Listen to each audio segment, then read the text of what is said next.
The customer hero journey approach is not new.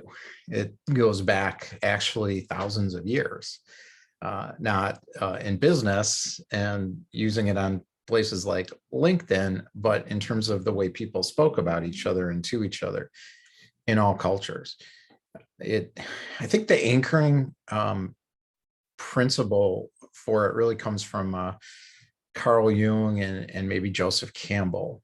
So if you think about somebody like Joseph Campbell, was a professor at, I think it was Sarah Lawrence College. He spent a lot of years, sort of like Jung did, locked in a room. Jung kind of rummaging around in his mind, creating his psychological system, and Joseph Campbell mapping out stories. So he looked at just cultures all over the world from throughout history, and he tried to understand what they were talking about, trying to make sense of it, and finding themes between all of these different peoples, civilizations. He found them. And one of them was the idea of the customer hero journey. I think he called it the hero's journey. We're very familiar with the hero's journey story because somehow it's biologically in us. Everybody listening to this knows what I'm talking about already. If you've ever watched a Disney movie or any Hollywood type film. Now, European art cinema and things like this, not so much. They're not using that framework. It's probably why those movies don't become very popular. You know, they're intellectual exercises, but they don't take people through an emotional journey, which is why people go to the movies primarily. I'm not familiar with Bollywood, but I'm sure that Bollywood follows hero journey story methodology. That's why it's so popular. This is really important in business. If you notice, when people are talking who are very successful, that they're telling stories. They're not talking in business language. They don't speak in jargon. The people who are really successful tell stories, and they know what those stories are ahead of time. Believe me, they've practiced them quite a bit. Thousands of times practiced them. And they've constructed them based on frameworks. And that's what all these challenge climbs are about. It's frameworks for story creation. This section of it anyways, and prepare for the climb. So knowing your customer, find customers you love, informs that next phase, which is the storytelling part. Customer hero journey story, so you attract the right people. The trusted guide story, inspiring your crowd, which is your fairy godmother to Cinderella, basically. So in the trusted guide story, you know, you're not the hero. You know, Cinderella is the hero. You're supporting, in a supporting role in that story. And then the market story, lead, don't follow, your market point of view, starting with changing the world, conventional wisdom, and then your big reveal idea. So those are some of the basic sort of storytelling, but we're starting with the customer hero journey because you always start with the customer. And that's where Donald Miller comes in. So Donald Miller built this pretty serious company off this idea of story brand.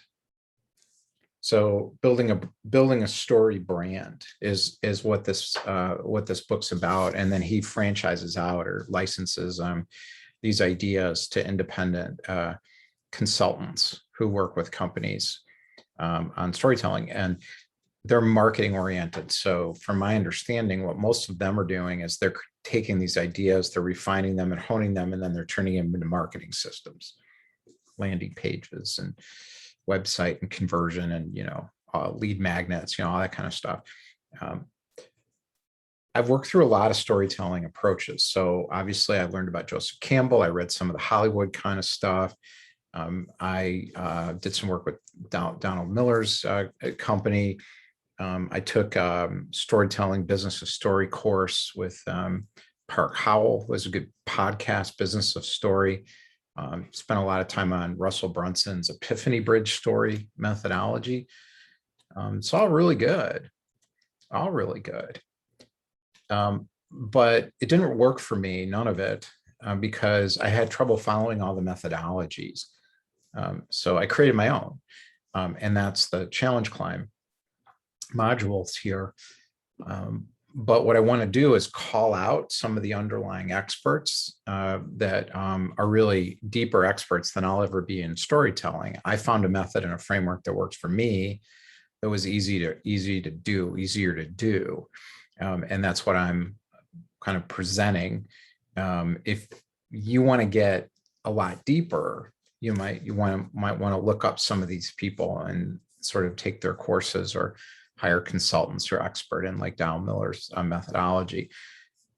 But the big innovation in this book and StoryBrand, to me, which is a little different from Russell Brunson's approach. So Russell Brunson's looking at the individual.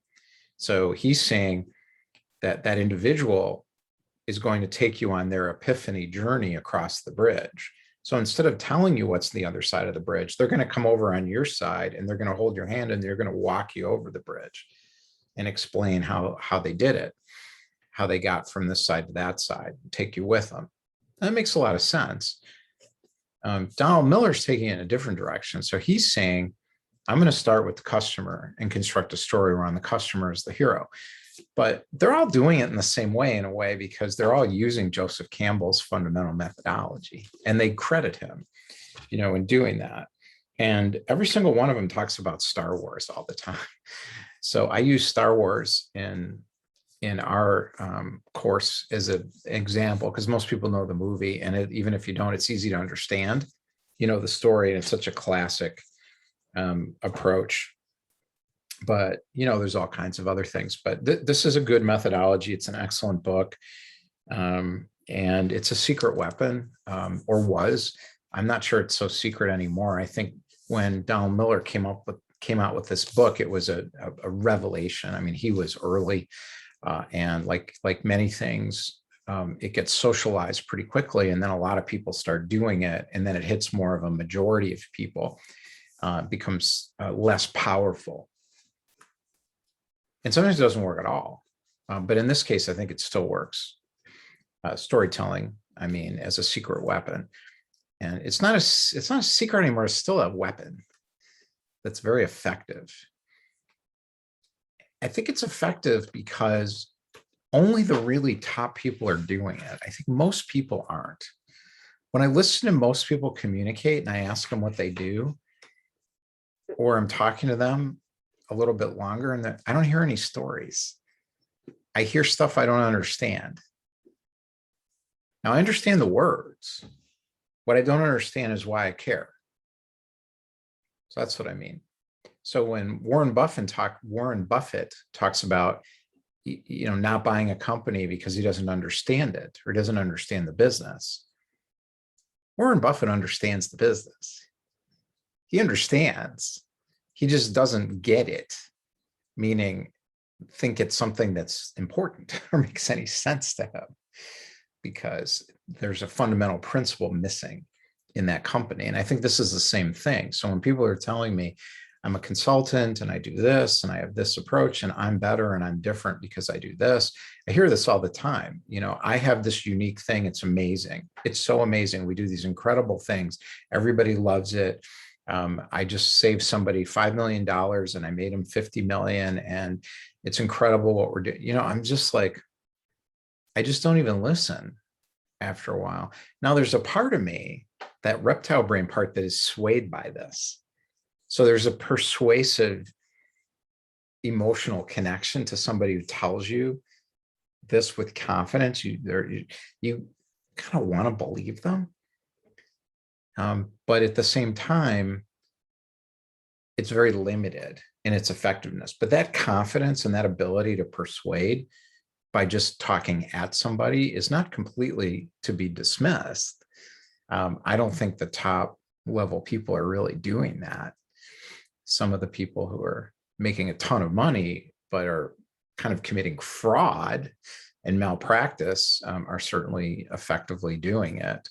But that's not what we're talking about here. That's not what we want to be doing. I think we want to be taking more of a Donald Miller approach right here. And, I outlined the full system in the challenge climb, but I'm not going to reiterate Donald Miller's. You can read the book or watch one of his videos or something. And I've got my own sort of coursework methodology on it, abbreviated kind of version of what he's doing.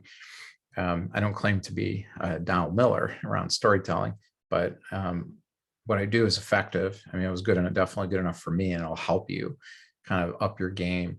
But the story arc is, it's pretty similar no matter what form of this you take. But if you think about it, people live in the ordinary world. We're kind of stuck with our lives, and there's some then, going along. Things are okay, or maybe they're not great, but it's what you got, so you accept it. But underneath, you haven't quite really accepted it. But then there's an event, some kind of a catalyst that forces you, the incident, out of that ordinary world onto a journey, onto the hero's journey. And I won't go through all the steps, that's in the course and definitely talked about by all of these people. And you can look up Joseph Campbell, who talks about it quite a bit. But when you start speaking in that language, people see you differently. They're engaged. There's ways of telling those stories. There's context for the stories. Use the customer hero journey in some cases, use the trusted guide story in other cases. But if you're going to take one thing away from this video, it's get the stories together and practice them. This isn't something that people who are getting to the top of their fields just do and then put in a drawer somewhere. They have told those stories hundreds, thousands of times. And they have versions of them. They have varieties. They're pulling them out of the quiver. Boom, boom, boom, boom, boom. And once you get to that, you're gonna jump up to that next level, and then you're gonna work on getting your stories right. And focusing on refining your customer target market. But it's okay if it's not perfect. You just want to start shifting your thinking and stop speaking in business jargon in sentences that nobody really cares about, and talking at people about how great you are will only get you so far. And if you're not even doing that and you're just talking about what you do, then you're definitely putting everybody to sleep.